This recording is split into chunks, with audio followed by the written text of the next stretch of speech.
하시겠습니다. 잘 되고 있습니다. 행복한 주일입니다. 예, 믿음대로 될 줄 믿는데 그렇게 믿음으로 선포합시다. 한 번 더 행복한 주일입니다. 인사하시겠습니다. 예, 할렐루야. 오늘 참 좋은 날입니다. 예, 예배드리는 날이고 주님 만나는 날이고 또 사랑하는 우리 식구들 만나는 날이고 아멘. 그리고 또 전도되어져서 또 양육반을 마치고 또 예수를 더 잘 믿기로 결단한 우리 지체들이 또 이렇게 많이 오늘 세례를 받는 날이기도 하고 할렐루야. 또 2021년도 서울의 집사님들이 또 임명받는 날이요, 또 어린이 주니어 또 청소년 요다엘을 섬기게 될 셀리더들이 또 세워지는 날이기도 합니다. 첫째 주에 다 일을 또 세우고 했었어야 되는데 코로나가 우리를 좀 이렇게 방해하고 막았습니다. 이 약한 바이러스가 예수 이름으로 떠나갈지어다. 그래도 우리 뭐 합니다. 할 거 하고 이렇게 합니다. 따라합시다. 철저한 방역, 더 철저한 믿음. 믿습니까? 예, 그래서 우리 믿음 생활이 이 코로나 때문에 방해받지 않도록 또 우리가 국가가 요청하는 대로 다 협조하면서 또 방역도 철저히 하면서 수칙도 잘 지키면서 더불어 함께 우리 또 해야 될 본분들도 잘 감당할 수 있는 우리가 되길 바랍니다. 오늘 두 주인이라고 하는 제목으로 말씀을 전하겠습니다. 따라할까요? 두 주인. 주인은 원래 한 명이어야 되는데 주인이 두 명이나 된다. 두 주인이라는 제목으로 말씀을 묵상합니다. 사랑하는 여러분, 이 주인 중에 오늘 제가 다루려고 하는 이 한 명의 주인이 누구냐면은 한 명이 아니지 하나의 주인이 누구냐면은 오늘 말씀도 다 읽었지만 돈입니다. 돈.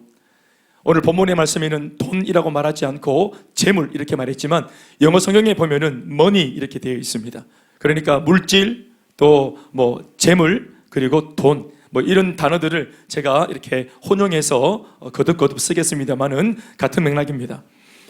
물질이 내 삶의 주인이 될 수 있다는 사실을 여러분들은 얼마나 알고 계시고 또 인정하고 계시고 인식하고 계십니까? 물질이 내 인생의 주인도 될 수 있다라는 사실, 이거 인정하십니까?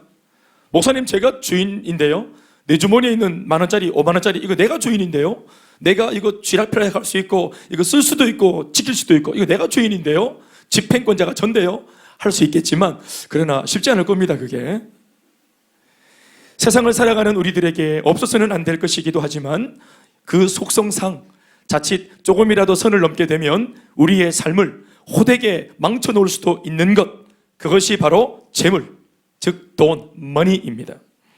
그런데 이 재물이라는 것은 우리가 주인 되어 우리 통제에 놓여 있을 때의 모습과 역으로 우리의 주인이 되어 있을 때의 모습이 하늘과 땅만큼이나 차이가 큽니다. 우리는 오늘 새로운 한 해를 시작하는 초입에 있어 언제나 우리의 고민과 기도 제목에서 거의 떠난 적이 없고 또 지금마저도 우리의 중요한 관심사 중 하나로 자리 잡고 있는 이 물질, 다른 말로 재물, 돈, 이것에 대한 입장을 성경 말씀을 통해 정리해 보고자 합니다. 그래서 이 기준을 잘 세워놓고 한 해 동안 열심히 직장생활 또 사회생활 할 수 있길 바랍니다. 아멘, 아멘. 돈 버는 게 그 자체가 죄스러운 것이 아닌데 뭔가 돈 버는 거, 돈 얘기하는 거 이게 죄스럽게 느껴지고 속물 같고 이래서도 안 됩니다. 그러니까 우리는 신앙과 이 경제생활, 물질생활을 잘 균형을 잡고 잘 할 수 있어야 됩니다. 아멘이십니까? 그러니까 물질을 향하여서 우리가 건강한 아주 성경적이고 신앙적인 그런 집행권자가 되어야 합니다. 아멘이십니까? 특별히 오늘 말씀 중에 24절 한 절의 말씀을 중심으로 해서 오늘 말씀의 주제를 제가 다뤄보려고 합니다. 부디 깨닫게 해주시는 성령의 감화와 역사가 이 시간 우리 모두에게 기름 부어주시고 깨닫게 하시고 하나를 들으면 10가지를 깨우치는 은혜 주시길 바랍니다. 다 같이 우리 마태복음 24장 6장 24절을 읽어보시겠습니다. 6장 24절, 특별히 이 구절을 읽을 때 A, B, C 이렇게 세 파트로 나누어서 이걸 의식하면서 읽으면 좋겠습니다. 먼저 A 파트, 다 같이 시작. 한 사람이 두 주인을 섬기지 못할 것이니, 이게 A 파트입니다. 또 B 파트는 자 시작. 혹 이를 미워하고 저를 사랑하거나 혹 이를 중히 여기고 저를 경히 여김이라, 이게 B 파트입니다. 마지막 C 파트 시작. 너희가 하나님과 재물을 겸하여 섬기지 못하느니라, 이게 요 구절의 결론입니다.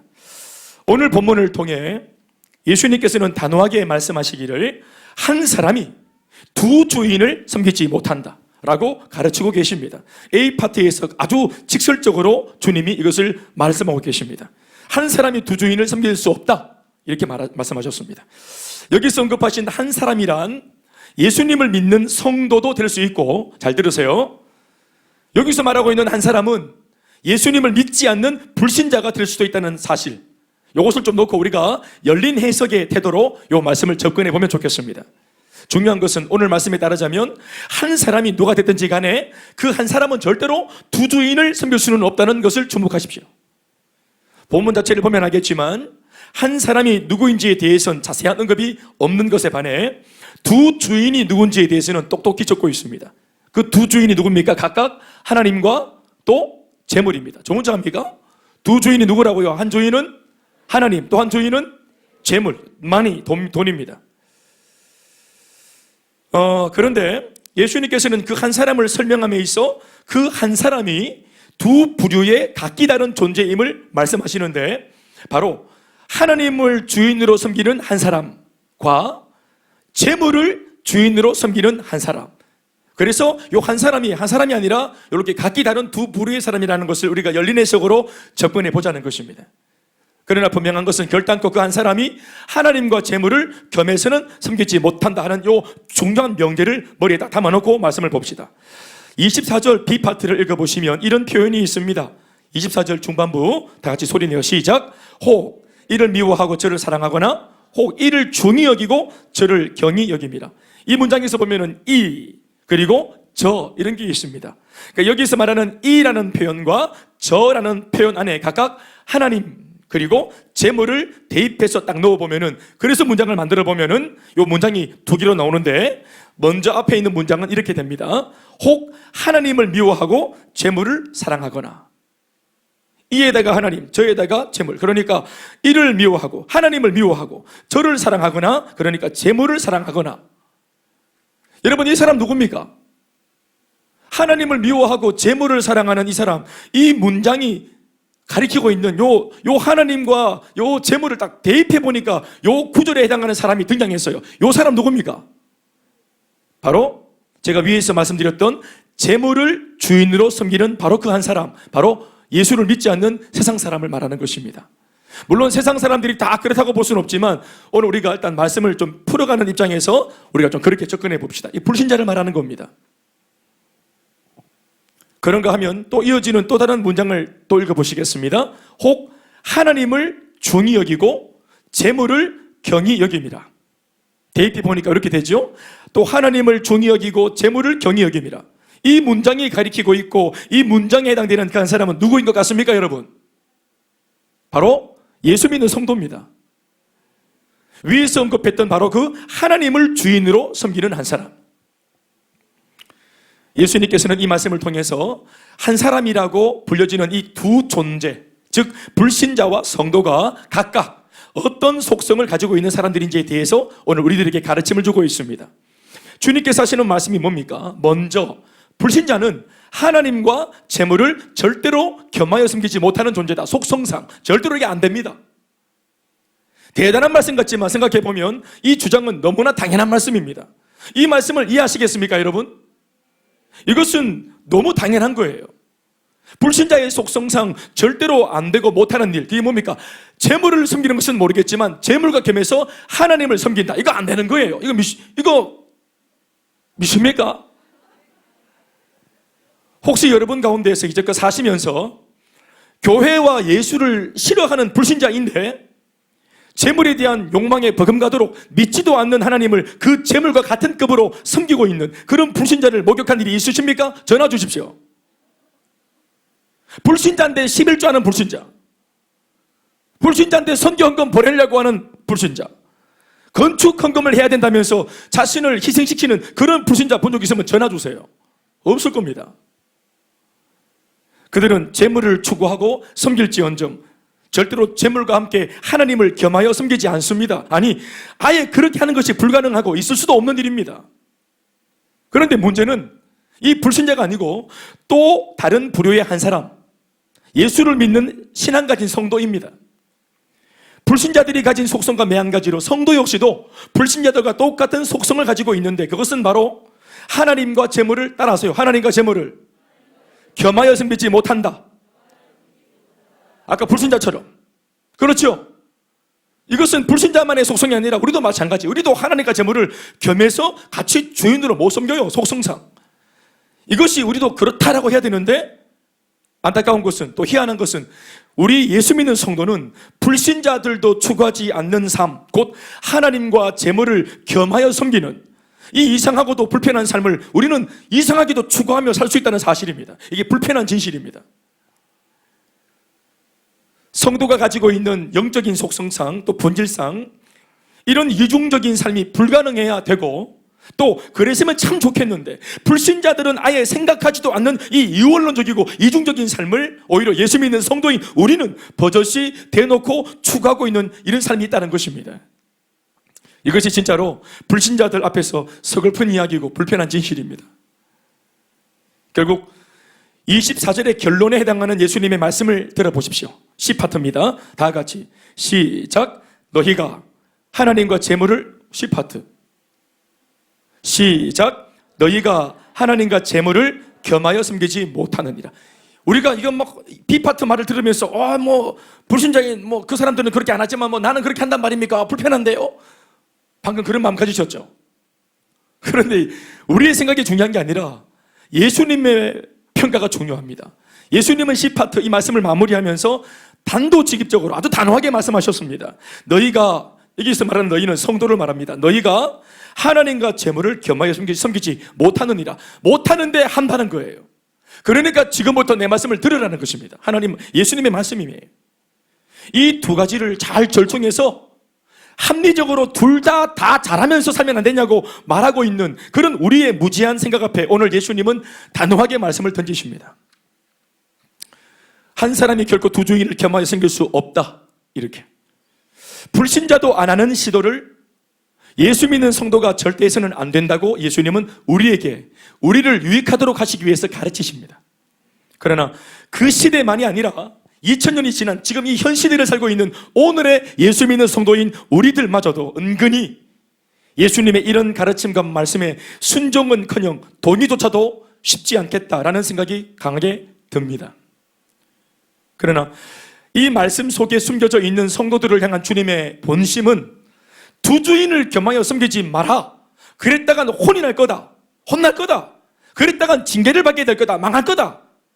이렇게 말씀하시는 무시무시한 경고가 아닙니다. 이 말씀은 경고하려고 주신 말씀이 아닙니다. 오히려 예수님께서는 이런 딜레마에 빠질 위험이 다분한 성도들을 걱정하시는 겁니다. 성도들의 삶이 행복하지 못해 불행하고 염려와 걱정, 근심으로 아름다운 삶의 본질과 가치를 훼손당할까 하여 이것을 예방하고 돕기 위해서 오늘 성도들에게만 주시는 따뜻한 격려의 말씀이십니다. 이 말씀에서 또 한 가지 충격적인 사실을 우리가 발견할 수 있는데요. 그것은 재물, 머니, 이 돈이 우리 인간들의, 아니 우리 성도들의 삶의 주인이 될 수 있다는 사실입니다. 또 그럼과 동시에 심지어는 하나님과 대등한 것 같은 대립 구도를 만들 정도로 이 물질이 가지고 있는 그 위력이 만만치 않다는 사실입니다. 그래서 두 주인, 한 주인은 하나님, 한 주인은 재물, 이 돈이 거의 하나님과 동급입니다. 위치상으로 보자면 거의 하나님과 동급처럼 보이죠. 물론 그렇지 않지만, 사실이 아니지만 결코 만만치 않은 녀석들이면 틀림이 없습니다. 하나님의 이름이 거론된 자리에서 재물, 돈이라는 것이 노미네이트 되었다는 것만으로도 이 재물의 힘과 영향력은 절대 물시할 수 없는 셈이 된 겁니다. 사랑하는 여러분, 우리는 두려워해야 합니다. 언제든 재물이, 언제든 물질이, 언제든 이 돈이 우리 삶에, 예수 믿는 내 삶에도 주인 노릇할 수 있다는 사실을 우리는 잘 새겨들어야 합니다. 여러분, 바로 이 지점에서부터 물질이 성도의 삶의 주인이 되는 바로 이 시점부터 소위 경제 문제, 재정 문제, 돈 문제가 생기는 겁니다. 그때부터 쪼들립니다. 경제 문제, 재정 문제는 이 재물이 그 사람의 주인이 되면서부터 발생하는 겁니다. 이 물질이란 놈이, 이 돈이란 놈이 그때부터 내 뜻대로 안 됩니다. 왜? 우리의 주인이기 때문입니다. 왜 내 뜻대로 돈이 안 만들어지고 집행이 안 되고 내 수중에 돈이 안 들어올까요? 이 물질이 내 주인이 되어 있기 때문에 내 뜻대로 안 돼요. 내가 부릴 수 없어요. 들어와라 그래도 안 들어와요. 벌어져라 그래도 안 벌어져요. 심사인당 5만 원권 가만히 있으라 하는데도 언제 뛰나가 보고 없어요.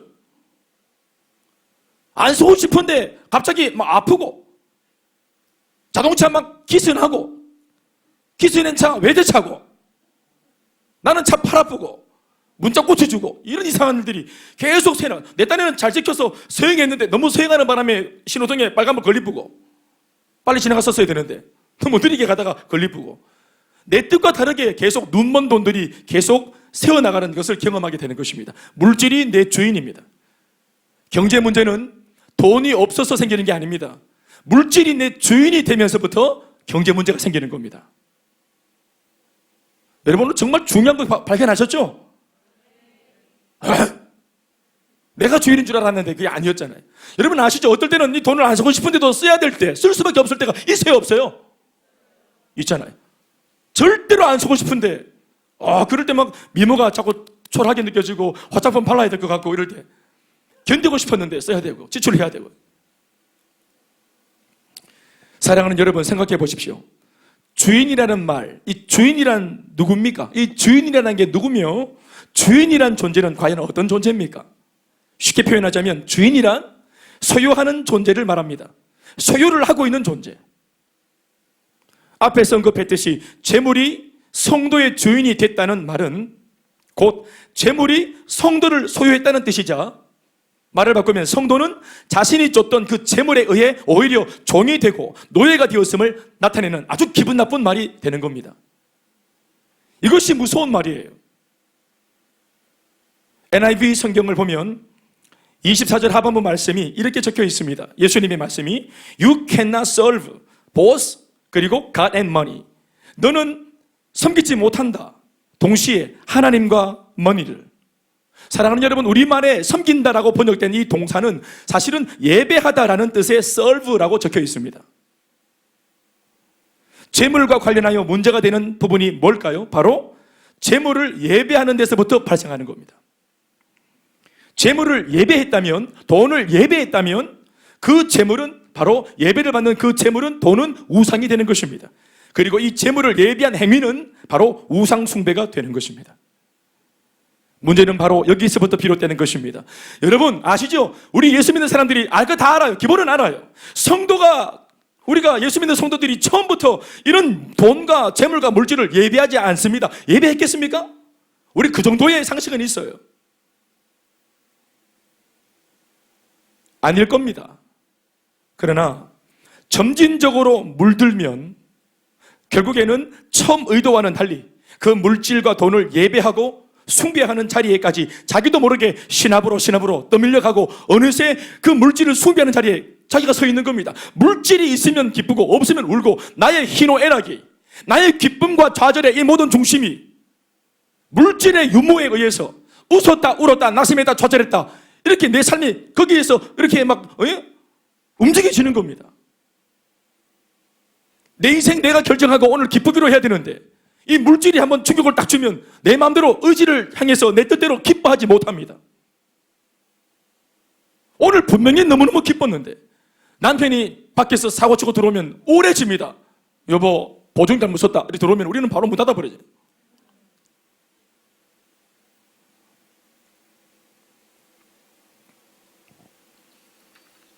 재물, 즉 영어 성경에서 적고 있는 이 money, 영어 성경에서는 사실 굉장히 좀 적나라하게 적었죠. 쉽게 돈 이렇게 말했습니다. 우리는 조금 순화해서 뭐 재물 이렇게 말했는데, 이 money라는 것은 성도인 우리가 하나님이 주신 생업의 현장에서, 아멘입니까? 직장 하나님이 주셔야 되는 거예요. 하나님이 생업의 현장을 주시고 우리는 그 현장에서 하나님이 주신 또 일할 수 있는 건강한 몸으로, 아멘 아멘, 일거리도 있고 감당할 몸의 건강도 있고, 그래서 이 몸을 부지런히 사용하고 움직이고 노동을 해서 그 숭고한 노동의 대가로 정당하게 받을 때 비로소 이 물질은 내 것이 되고, 아멘이십니까? 우리는 정직하게 번 그 물질을 내가 주인이 되어 내 삶의 질을 높이는데 이 물질을 집행하기도 하고, 때로는 예수 믿는 사람으로서 하나님의 선한 사업을 위해서도 우리는 주인으로서 내가 가진 이 물질을 집행할 수 있어야 되는 것입니다. 보십시오, 여러분. 물질 자체가 나쁜 게 아닙니다. 돈 자체가 나쁜 게 아닙니다. 그래서 돈이 상처를 많이 받았어요. 내가 뭐라 했다고 돈들이 늘 하는 말입니다. 어떤 면에서 물질의 가치라는 것은 아직 돈이 집행되기 직전, 아직 주인이 소유하고 있는 동안에는 그 가치가 드러나지 않다가 이 물질이 집행되어 쓰여지는 바로 그 순간에 그 물질의 가치가 매겨지는 법입니다. 같은 물질이 집행하는 사람의 결정에 의해 선한 물질도 되기도 하고 더럽고 추하게 쓰이는 물질이 되기도 한다는 말입니다. 여러분, 과거에는 자신이 가진 이 사업과 물질을 아주 추하게, 허랑방탕하게 자신의 즐거움과 쾌락을 위해 이 물질을 허랑방탕하게 많이 썼던 한 남자가 이후에 내가 번 이 물질로 심지어 사람의 생명도 살릴 수 있다는 사실을 알고 뒤늦게서야, 그리고 자기가 허비한 물질 중에 남은 것들로 이 물질로 사람도 살릴 수 있구나 깨달아서 열심히 그 사업과 물질로 사람들을 많이 구원했어요. 살렸어요. 저 옛날 우리 2차 세계대전 저 나치 치하에 있었던 그 유대인들을 살리는 일에 쓰임받았던 바로 그 쉰들러라고 하는 사람, 사업가 말입니다. 유대인 사업가입니다. 그러나 이 사람이 옛날에는 흥청망청 물질의 가치를 몰랐을 때는 그렇게 자기의 삶을 추하게 만드는 일에 이 물질을 썼다가 나중에 이 물질로, 똑같은 물질로 생명도 살릴 수 있다는 사실을 알고 나머지 남은 돈으로 최선을 다해서 1000명 정도의 사람을 살립니다. 그런데 이게 안 기뻐요, 자기가.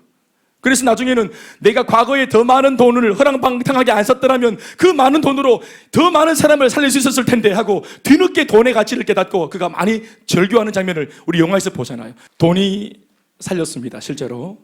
그런데 돈이 살렸습니까? 그 돈을 집행한 사람이 살렸습니다.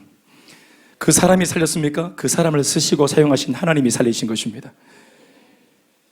그러므로 물질은 집행하고 사용하는 사람에 의해 그 가치가 쓸 때 어디에 쓰느냐, 무엇을 위해 쓰느냐, 용도에 의해서 물질의 가치가 결정되는 것이기 때문에 물질을 가진 그 사람의 그 사람이 누구냐가 중요한 것입니다. 적어도 물질을 주인으로 숭배하는 종이 되거나 물질의 노예가 되어서는 안 될 줄로 믿습니다. 의로운 일을 해야 되는 감동이 왔음에도 불구하고 외면한다든지, 분명히 성령의 감동에 의해서 성도로서 해야 될 도리와 본분의 감동이 왔음에도 불구하고 그 감동을 무시한다든지, 그것이 바로 성도임에도 불구하고 바로 물질의 노예가 되어 있는 상황이 그때 이렇게 드러난 것입니다. 오히려 물질의 주인이 되어 성도는 이 물질을 길들이고 순간마다 월권할 위험이 다분한 이 물질이라는 것을 오히려 다스리고 잘 집행하여 은혜롭게 유통시킬 수 있어야 할 줄 믿습니다. 사랑하는 여러분, 여러분 대답해 보세요. 여러분들은 다 성도이십니까? 아멘. 성도라고 이름하는 사람들에게 있어서 그 삶의 참 주인이 여러분 누구입니까? 우리에게 참 주인은 누구십니까? 하나님이십니다. 아니, 한마디를 더 붙여야 합니다. 오직 하나님. 다른 것과 겸할 수 없는 우리의 진정한 주인 오직 하나님이십니다. 그러나 하나님을 주인으로 고백하는 우리 역시도 말할 것도 없이 사실은 사회의 구성원으로서 세상에 나가서 성도이지만 사회생활을 해야 되고, 예수 믿는 신앙의 사람이지만 사회에 나가서 경제생활을 해야 하고, 성도이지만 가정을 잘 꾸려가야 하고, 때가 되면 학교에도 혹은 직장으로 똑같이 가야 합니다. 그래서 돈도 벌어야 하고 그 돈으로 규모 있게 살림도 잘 살아내야 합니다. 그러나 우리는 적어도 돈과 재물이 전부인 것처럼 살아서는 안 됩니다. 돈을 버는 성도이지 돈을 숭배하는 성도가 되어서는 안 되는 것입니다. 성도는 자신이 책임져야 할 가족을 위해 이 돈을 벌어서 잘 집행할 수 있어야 되고, 아멘이시죠? 또 하나님의 영광을 위해 그 돈을 잘 쓰기 위해, 그렇게 그 목적을 위해서도 돈을 잘 벌어야 합니다. 아멘이십니까? 잘 쓰기 위해 돈을 벌고 모은다는 사람한테는 재물이 절대로 그런 사람의 주인이 될 수 없습니다. 이미 쓰고자 하는 목적이 뚜렷한 사람, 아멘이십니까? 이 마음을 중간에 이 물질 따위가 현혹시켜서 이 마음을 꺾어버릴 수 없습니다. 견물생심이라지 않습니까? 처음과 달리 물질을 손에 쥐고 손에 넣고 소유가 되어지면 물질이 그 사람을 병들게 만들면서 원래의 뜻대로 이 물질을 집행을 못합니다. 그러니 이 사람은 돈이 있든 없든 처음부터 성도는 성경적인 물질관이 투철하게 딱 세워져 있어야 됩니다. 아멘이십니까? 그러나 많이 벌고 더 악착같이 모으는 것 자체에만 몰입이 되어 있어서 그 돈을 가지고 난 후에도 옳게 쓸 줄 모르고 또 만족할 줄도 모른다면 이런 사람에게 재물은 이미 주인이 되어 있는 셈이 되는 것입니다. 재물이 예수 믿는다는 성도의 주인이 되었다면 이 성도는 절대로 은혜를 받을 수 없고 신앙이 건강할 수도 없습니다. 무엇보다 주인인 이 돈, 이 재물을 더 중히 여기는 처지이기에 주일에도 돈이 안 되는 예배 드리는 이런 일들 따위에 시간을 낼 수 없고 11조나 감사헌금, 건축헌금은 꿈에도 안 꿉니다. 물질로 교회를 섬기고 하나님을 섬긴다 하는 이런 것에 절대로 동의하지 않습니다. 그러면서도 자신의 세계관이 물질이기 때문에 교회가 헌금을 공히 집행하는 일에는 얼마나 건조하고 야박하고 인색한지 모릅니다. 돈을 함부로 쓴다는 판단이 들면 분노가 폭발합니다. 그래서 목회자가 하는 모든 영적인 사역에 사사건건 시비를 걸기도 하고 반대를 하기도 하고 엉뚱한 짓을 하기도 하는 겁니다. 아니면 아예 신경을 끄고 무시와 외면으로 일관하기도 합니다. 그러다가 결국 하나님 앞에 크게 쓰임받지 못하는 불행한 성도가 되고 마는 것입니다. 마태복음 13장 22절의 말씀을 보시면 이런 말씀이 있습니다. 읽어보실까요? 시작. 가시떨기에 뿌려졌다는 것은 말씀을 들으나 세상의 염려와 재물의 유혹에 말씀이 막혀 결실하지 못하는 자요. 이 사람 성도입니다, 여러분. 가시떨기란 것은 우리 마음의 밭을 말하는데 마음의 상태가 가시떨기가 있는, 가시가 있는 마음밭이라. 하나님이 요 사람한테, 요 성도한테도 복음과 말씀의 은혜로운 말씀의 씨앗을 던졌어. 그런데 이런 마음의 밭이 있는 사람한테 뿌려진 씨앗은 제대로 자라질 못한다. 성도 중에 이런 성도가 있다, 이 말씀을 하신 겁니다. 성도의 마음의 밭에 하나님께서 아무리 은혜로운 말씀으로 인생을 잘 살아낼 수 있는 행복한 삶의 비밀을 이 씨앗으로 뿌려 주셔도 그 말씀이 뿌리를 못 내리고 열매 맺지 못하도록 막아서는 못된 짓을 하는 것이 있는데 그게 뭐라고 합니까? 오늘 본문에 세상의 염려와 재물의 유혹, 돈의 유혹. 여기서 말하는 세상은 세상으로 이렇게 해석이 되었지만 둘 다 똑같이 돈입니다. 돈이 가지고 오는 염려와 돈이 가지고 오는 유혹이라. 그래서 말씀을 들어도 자라지 못합니다. 가시떨기가 이미 이렇게 한계를 찍고 있어요. 그러니까 이 말씀이 땅에 떨어져서 뿌리 내리고 위로 줄기가 쭉 자라 올라가다가 한계를 딱 만납니다. 그게 어느 대목입니까? 이미 가시 덤불이 이렇게 지금 이미 이렇게 한계를 만들고 있어요. 그러니까 이걸 못 넘어가는 겁니다. 성도를 은혜에서 멀어지도록 만드는 주범, 예수 믿는 성도를 성장하지 못하도록 주저앉혀 놓는 요 못된 주범, 그 주범이 바로 재물의 유혹, 돈의 유혹이라고 오늘 본문은 우리에게 언급하고 있습니다. 오죽하면 성도마저도 잡아뜨리고 죄를 짓도록 부추길 수 있는 이 물질에 대하여 디모데전서 6장 9절로 10절 말씀은 이렇게 적나라하게 표현하고 있습니다. 부하려 하는 자들은 시험과 올무와 여러 가지 어리석고 해로운 욕심에 떨어지게 되는데 곧 사람으로 파멸과 멸망에 빠지게 하는 것이라. 돈을 사랑함이 일만 악의 뿌리가 되나니, 돈을 사랑함이 일만 악의 뿌리가 되나니, 1만 가지의 악한 죄를 짓는 그 모든 죄악, 1만 개의 죄악의 뿌리가 온상이 뭐냐면 돈이라. 돈을 사랑하는 데서부터 범죄가 발생하고 사건이 발생한다고 본문에 적고 있습니다. 이것을 탐내는 자들은 미혹을 받아 믿음에서 떠나 많은 근심으로써 자기를 스스로 찌르는 고통의 사람이 된다 하였습니다.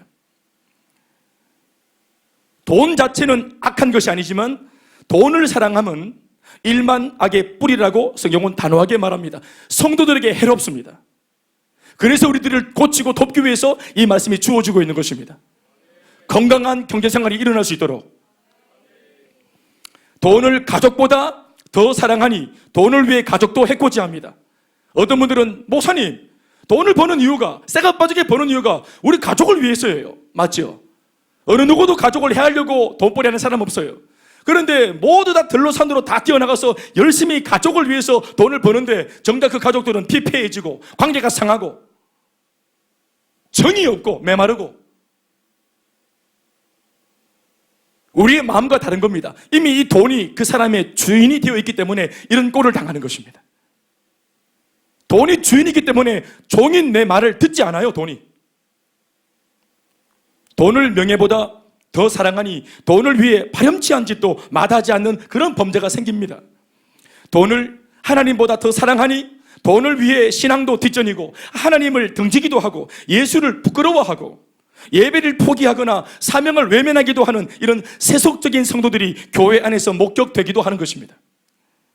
우리는 이런 오류에 빠지지 말았으면 좋겠습니다. 그래서 오늘 이 신년 초에 이 말씀을 듣고 있는 것입니다. 아멘이십니까? 건강하게 방향을 잡고 건강하게 최선을 다해서 경제활동하시고 좋은 부자가 되십시오. 건강한 부자가 되십시오. 하나님을 내 인생의 참 주인으로 확실하게 믿고 그 주인을 위하여 물질을 의롭게 옳게 잘 진행할 수 있는 물질의 주인인 그런 성도가 되어야 합니다. 잘 유통시킬 수 있는 성도가 되어야 하나님이 물질을 우리에게 맡기시는 겁니다. 더 많은 것으로 우리에게 맡기시는 겁니다. 그래서 부자가 되는 겁니다.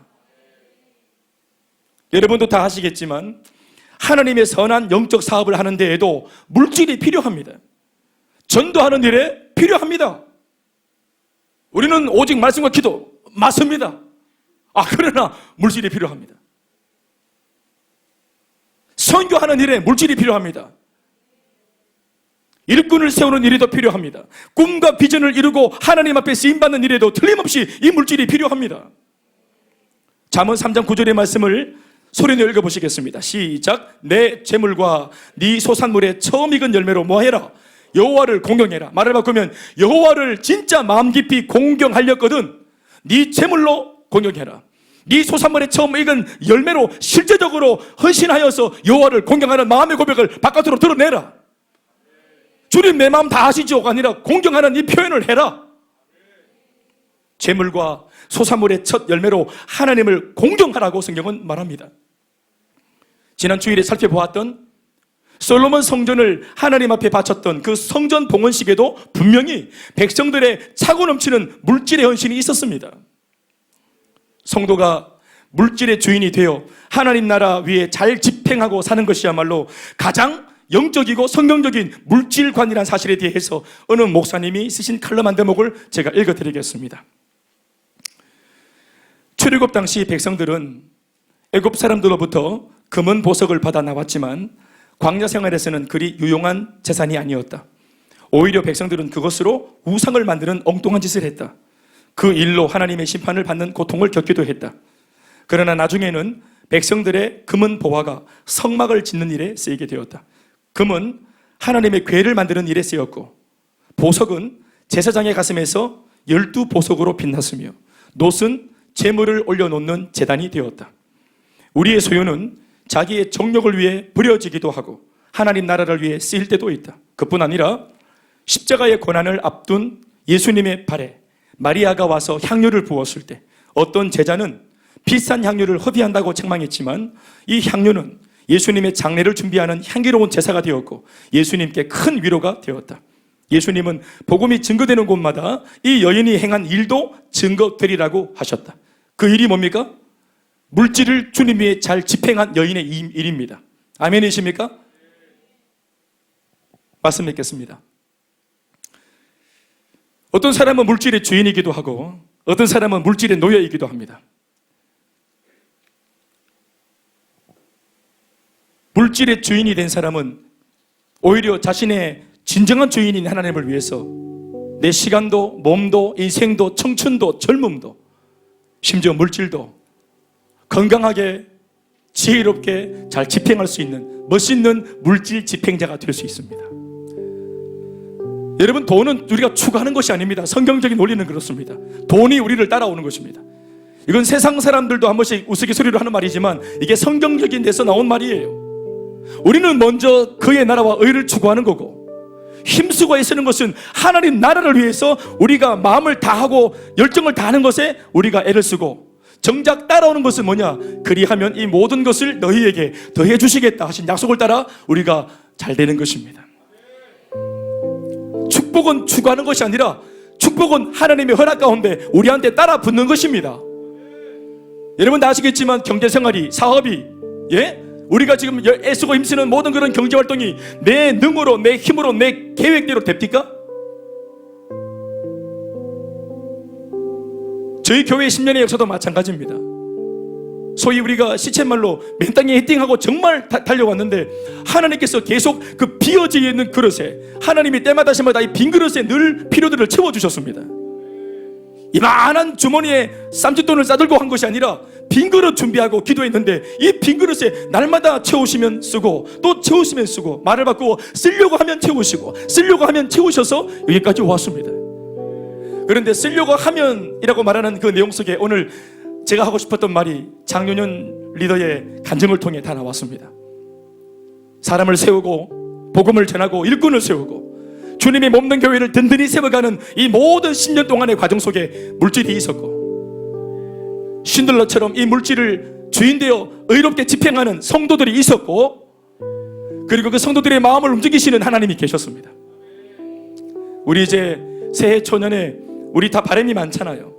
계획도 많잖아요. 아무래도 작년보다는 잘 살아야죠.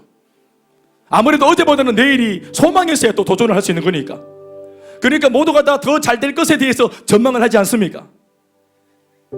그러나 하나님 앞에 우리가 오늘 말씀을 통해서 자칫 내가 계획하는 이 모든 것들이 그냥 예수 믿는 사람으로 조금 뻘쭘하고 좀 그러니까 하나님의 영광을 위해서 돈 법니다 라고 이렇게 표현은 했지만, 그 중심은 사실 자기의 만족과 자기 욕심과 자기밖에 없는 사람이 혹시 이 가운데 있다면, 아, 들켰구나 생각하시고 그들을 추정해서 여러분 건강한 물질의 집행자로 세워지십시오.